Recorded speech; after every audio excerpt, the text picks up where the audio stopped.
you can think of.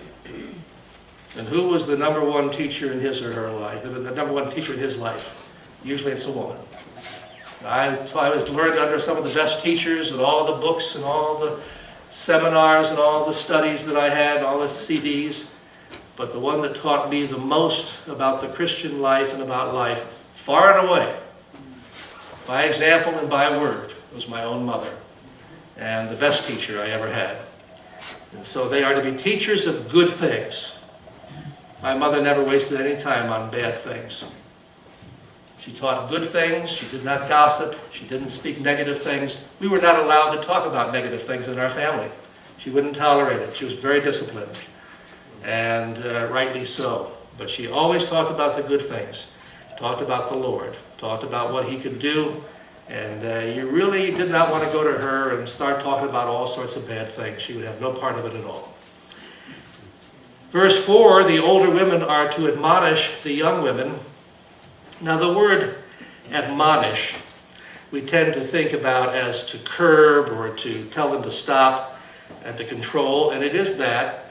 But it also means in the Greek to restore to one's senses, bring you back to your right mind again, and also to hold on to the duty that you have. And the older women are to teach the young women to, first of all, love their husbands. And that word to love your husband is a special Greek word just for the husband alone. We think there's only one or two words for love. There's a lot of words in Greek for love. And there's a special word for loving your husband. And that's an interesting thought about somebody teaching you to love, because in our modern sense of love, no older woman's going to teach me. I look at him across a crowded room, the girl says, and my heart goes pitter-patter, and I love him. And we dance and we smooch, and I love him. But then 6 months or a year down the road, and I've been tired of doing his laundry and what have you, and the love is gone, and I have fallen out of love, and I don't love him anymore. Well, you might not have the same emotions, might not have the pitter-patter of the heart, probably don't. But that's not what love is. Love is not emotions and feelings, it's serving. I've told before about the time that I was in India and I was teaching in a little church in the southern part of India, down in Tamil Nadu area. And I remember talking to the pastor about some things, and we talked about divorce. And we talked about the divorce rate in the United States, which was then about 50%. And the divorce rate in India was 1/2%. Move that decimal point over a couple of places. And he said in many cases, the young man and young woman don't even know each other. Their families make the arrangement, and they're introduced, and they don't know each other, don't have that sense of love in the Hollywood sense, but they learn to serve each other, and as they serve each other, they learn to love each other. Because love is really serving, caring for, and that's something you learn to do. And this idea that I've fallen out of love with you, I don't love you anymore, is really an admission that I just don't want to stay in this marriage and commit to you, and I don't want to serve you. I want to have my needs met, not meet your needs. I want to be titillated, I want to be excited, and you can't do that for me anymore because I've been married to you for X number of years. And I'll find somebody else, and I'll guarantee that I'll be titillated and excited by that person for at least, and then you fill in the blanks. When I used to date, my period was 6 months. I could be titillated and excited for 6 months. On the first day thereafter, I lost interest, or she lost interest, and on to the next one. God said, this is a real candidate for a good, stable marriage. Keep him single. And I had enough sense in my case to do that. I've had many situations where somebody didn't have enough sense to stay single, got married, got titillated, got untitillated, and then went on and on and on. That's not love. That's not love. Love is serving. And it takes an older woman to be able to teach the younger woman sometime to love your husband. Be there for him, even when he doesn't seem so lovely. You're doing it for the sake of God. You're also teaching the children how to love and have responsibility. Women sometimes forget that. I don't love him. I'm not going to serve him. I'm not going to obey him. And they don't realize they're teaching their kids to do exactly the same thing. Disrespect authority, not hang in there and be faithful, and they're not setting good examples. Well, the older women teach them not only to love their husbands, but here's another Greek word which only is for children. There's a special love for your children. And it's very different from your love for your husband. Many women find it much easier to love their children than their husband after a while. And yet there is still a matter of having to teach you how to love your children. One of the ways you've got to teach them to love the children is to be able to discipline the children when they need it. That is a sign of love, and some are reticent to do that. And we need to have a firm hand at times when kids start to go the wrong way.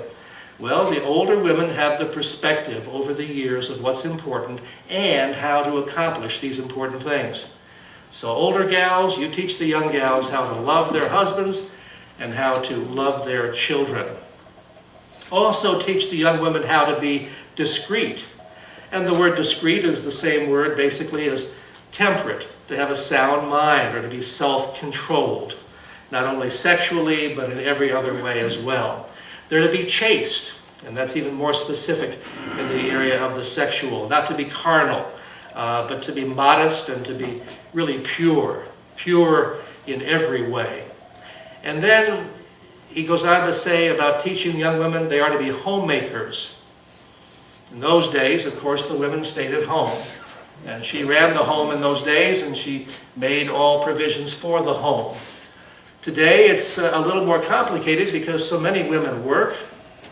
There are some cases where the woman is the principal breadwinner, so to speak, and the husband may be staying at home with the kids for a time. And so they have to work these things out. And when both are working, and they both come home about the same time, there does need to be some kind of a system to work it out.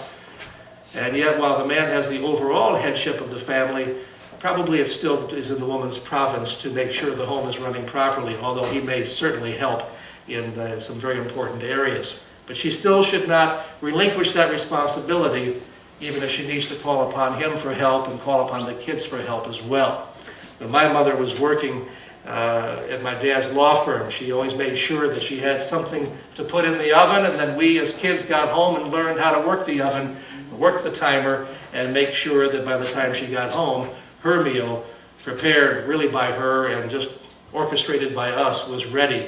Whatever it's going to be, she still needs to have that sense of oversight and responsibility. Or today, all they have to do is talk about McDonald's, right? We didn't have that in those days, but sometimes they'll stop by and get some quick meals at McDonald's. Okay, as long as it's not a steady habit, whatever's going to work, but she needs to have that responsibility. Why these things? Why teach these women how to be discreet and chaste and homemakers and on and on? The next one, he says she needs to be good. And then she needs to be obedient to her own husband. We'll get to the why in just a moment. But that word obedience to your own husband, that's a word which is hard to push on today's society. Very difficult to use the word obedience. It's not used in polite society. During the presidential campaign on the Republican side, when Bachmann was running, one of the questions asked her was, do you, as a Christian woman, obey your husband? And she said, I, as a Christian woman, respect my husband, and my husband respects me. Well, she knows her Bible, and she took that latter part of Paul's talking about this in Ephesians 5, where he does say to respect, but the earlier part is that she's to obey. And it does not say that the husband is to respect the wife or to obey her, certainly, but he's to love her, which has its own sense of respect inherent in it. But the word obedience, and I don't blame Michelle for not wanting to get into that, nobody wants to talk about that word obedience because it gives the idea of a slave galley, the husband with a whip, and they're slapping the whip on the girl's back and she's having to pull the oars of the boat. But that's really the derivation of the word. In the ultimate sense, the word is hupotasso in the Greek, and it means to put yourself under. And it is the picture of a galley slave pulling the oar when the oarsman says pull. And that, of course, is not a very attractive position for marriage.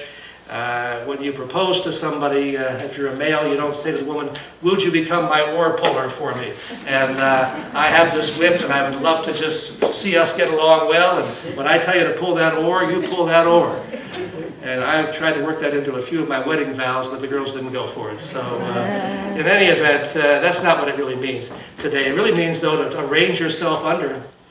It really means for the wife to be subordinate, to subject herself, to give in. And once I heard wise counsel from a woman teacher who said, wives, when you give wise counsel to your husband and he disagrees with you, don't argue, just duck so that God can get